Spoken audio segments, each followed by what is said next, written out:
Selamat berjumpa kembali dalam layanan audio Sahabat Seperjalanan. Hari ini adalah hari Senin 7 April 2025. Tema renungan saat teduh kita dengan judul Bahayanya Dosa. Firman Tuhan terambil dalam Roma 1 ayat 30 sampai dengan ke-32. Mereka adalah pengumpat, pengfitnah, pembenci Allah, kurang ajar, congkak, sombong, pandai dalam kejahatan, tidak taat kepada orang tua, tidak berakal, tidak setia, tidak penyayang, tidak mengenal belas kasihan. Sebab walaupun mereka mengetahui tuntutan-tuntutan hukum Allah, yaitu setiap orang yang melakukan hal-hal demikian patut dihukum mati, mereka bukan saja melakukannya sendiri, tetapi mereka juga setuju dengan mereka yang melakukannya. Mari kita berdoa.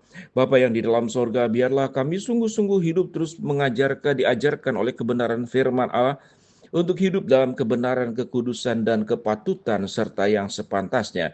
Dalam nama Tuhan Yesus kami berdoa, amin. Shalom sahabat perjalanan yang dikasihi Tuhan. Kalau berbicara tentang dosa, biasanya manusia akan kemudian menghakimi Allah. Mengapa Tuhan membuat kami bisa berdosa?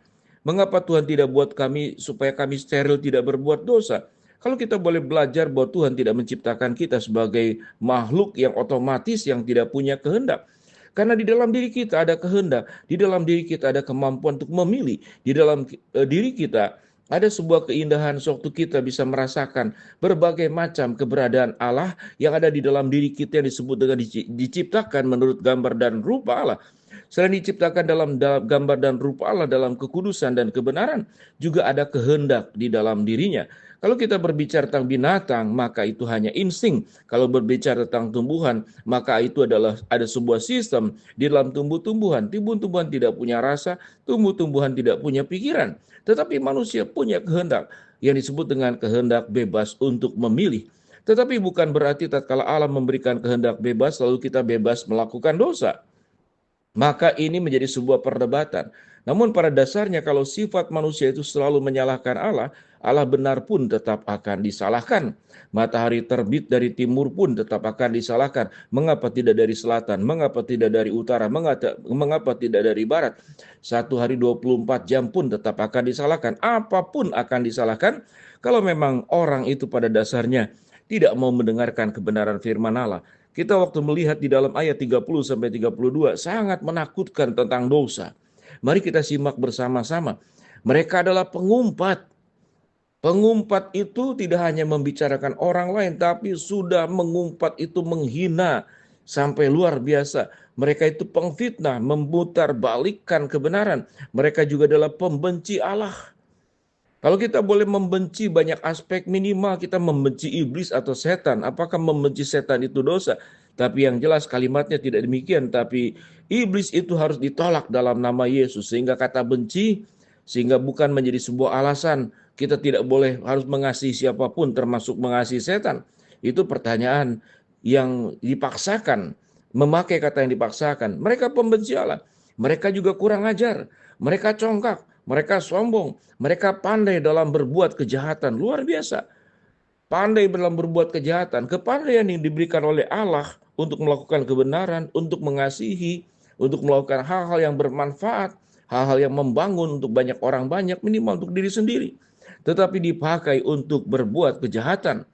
Tidak taat kepada orang tua. Mengapa mentaati orang tua, menghormati orang tua? Menjadi bagian daripada 10 hukum Tuhan. Karena orang tualah yang memberikan kasih cinta pengorbanan, mengandung, melahirkan, berjuang. Memang ada orang tua yang kemudian tidak kurang baik dalam melakukan fungsi dan tugasnya. Tapi kalau kita boleh mengatakan bahwa kasih yang terbaik kalau itu dipertandingkan, tentu kasih orang tua kepada anaknya. Kasih ibu kepada anaknya, kasih ayah kepada anaknya, sekalipun kasih manusia tidak ada yang sesempurna seperti kasih Allah. Sehingga kalau orang sampai tidak menghormati orang tuanya, maka itu adalah sebuah dosa yang sangat luar biasa di mata Allah, sama dengan dosa-dosa yang lain. Sama juga, mereka tidak berakal. Sesungguhnya terjemahannya bukan tidak berakal, tetapi memakai akal mereka untuk perbuatan kejahatan. Mereka pun tidak setia, mereka tidak penyayang, mereka tidak mengenal belas kasihan. Kata tidak penyayang disambungkan dengan tidak belas kasihan. Kalau sudah tidak penyayang, maka tidak akan ada belas kasihan. Untuk orang yang siogenya dibantu, ditolong dalam kondisi yang sangat sulit, untuk bantuan sekecil apapun, dia tidak mau melakukannya. Ayat 32, sebab walaupun mereka mengetahui tuntutan-tuntutan hukum Allah, artinya mereka tahu siapa mereka, termasuk kita semua. Kita tahu minimal dari hati nurani mana yang benar dan mana yang salah, mana yang buruk dan mana yang baik. Yaitu mereka setiap orang yang melakukan hal-hal demikian patut dihukum mati. Ini sebuah peringatan. Tatkala kemudian Allah mencetuskan sebuah kalimat patut dihukum mati, waktu engkau memakan buah pengetahuan baik dan jahat, engkau akan mati. Tapi buktinya apakah Adam dan Hawa mati?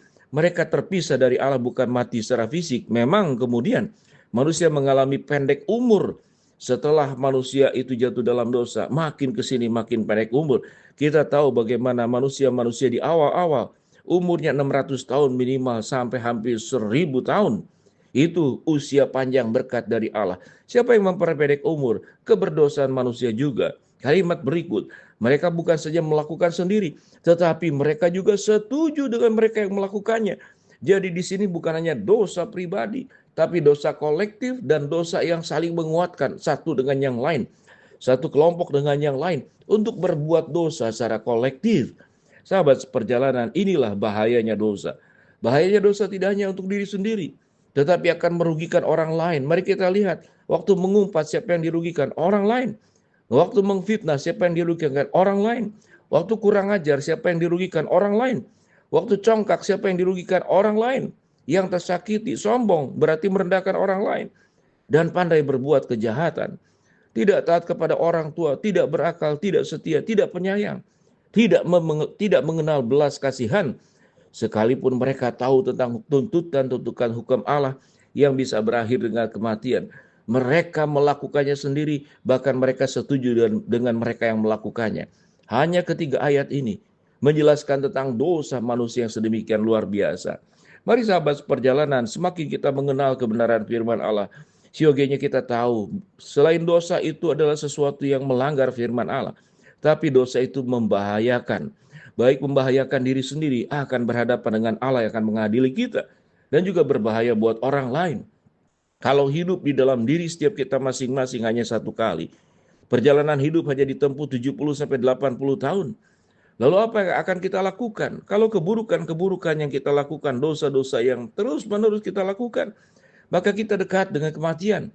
Kalau kebenaran yang kita lakukan, kasih yang kita taburkan, kepedulian yang kita siarkan, kebaikan-kebaikan yang kita ungkapkan, maka hidup itulah yang akan mendekat kepada kita, bukanlah kematian.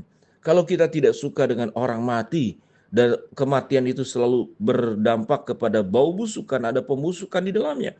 Sehingga setiap orang yang berbuat dosa, sesungguhnya dirinya sedang membawa bau kematian, bau yang tidak hanya merusak dirinya, tetapi juga merusak orang lain. Ada bakteri, ada kuman, ada kemudian berbagai macam sesuatu yang dalam proses pembusukan itu akan menghabisi kehidupan kita. Dosa itu adalah pembusukan. Baik membusukkan diri sendiri maupun membusukkan orang lain. Kalau kita tahu dengan bahayanya dosa, bagaimana Rasul Paulus menjelaskan tentang runutan-runutan dosa dalam Roma 1 ayat 30-32. Seyogianya kita berhenti, bila kita semakin baik, semakin benar, semakin kudus, semakin penuh kasih dan menjalankan firman Tuhan dalam hidup kita. Mari kita berdoa. Bapa dalam surga, terima kasih buat kebenaran firman yang kami pelajari. Hamba mau berdoa buat sahabat seperjalanan yang sedang sakit, Tuhan jamah sembuhkan. Sahabat seperjalanan yang sedang menghadapi masalah, Tuhan bukakan jalan. Sahabat seperjalanan yang sedang berdoa mengharapkan sesuatu, Tuhan kabulkan dengan cara dan waktu Tuhan yang terbaik. Di dalam nama Tuhan Yesus kami berdoa. Amin.